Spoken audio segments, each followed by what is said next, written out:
आप सभी शिव भक्तों को सावन महीने के आगमन पर अत्यंत शुभकामनाएं। कांवड़ यात्रा तो आप सबने देखी ही होगी, लेकिन इसके बारे में शायद बहुत ज्यादा आप सभी को पता नहीं होगा। आज हम आपके सामने वो सारी जानकारी लेकर हाजिर हुए हैं।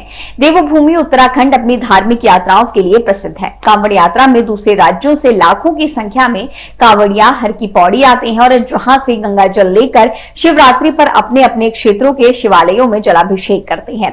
कांवड़ यात्रा को लेकर लोगों में खासा उत्साह नजर आता है। कांवड़ यात्रा कैसे शुरू हुई, किसने शुरू की, कितने तरह की होती है और कांवड़ के दौरान नियम क्या क्या होते हैं, ये सब आपको बताते हैं। श्रावण मास चल रहा है और हरिद्वार से शिव भक्त कांवड़ लेकर गंगा जल लेने जाते हैं, फिर उस जल से भोलेनाथ का जलाभिषेक करते हैं। शास्त्रों में हरिद्वार ब्रह्मकुंड से जल ले जाकर भगवान शिव को अर्पित करने का विशेष महत्व माना गया है।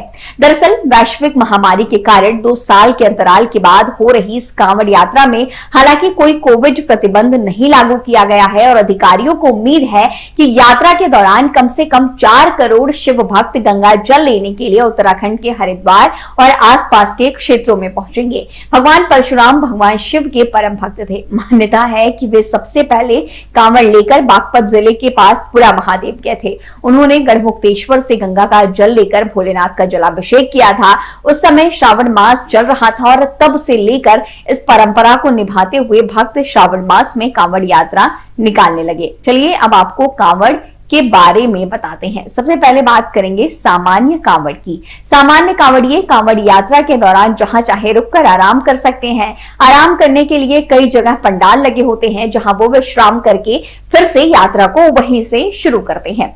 अब बताते हैं डाक कांवड़ के बारे में। डाक कांवड़िए कांवड़ यात्रा के शुरुआत से शिव के जलाभिषेक तक बिना रुके लगातार चलते रहते हैं। उनके लिए मंदिरों में खास तरह के इंतजाम किए जाते हैं। जब वो वापस वहां आते हैं, हर कोई उनके लिए रास्ता बना देता है ताकि शिवलिंग तक बिना रुके वो आसानी से चलते रहे जा सकें। चलिए अब आपको खड़ी कांवड़ के बारे में भी बताते हैं।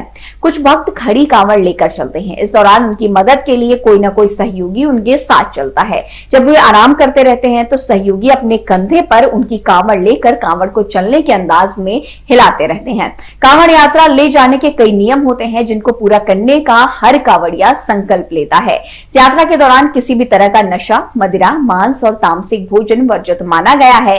कांवड़ को बिना स्नान किए हाथ नहीं लगा सकते, चमड़े का स्पर्श नहीं करना है, वाहन का प्रयोग नहीं करना है, चारपाई का उपयोग नहीं करना है, वृक्ष के नीचे भी कांवड़ नहीं रखना है। कांवड़ को अपने सिर के ऊपर से लेकर जाना भी वर्जित माना गया है। ऐसी हम आपको और तमाम जानकारियां लगातार पहुंचाते रहेंगे। एक बार फिर से आप सभी को सावन की ढेरों शुभकामनाएं। भगवान शिव सभी भक्तजनों का कल्याण करें।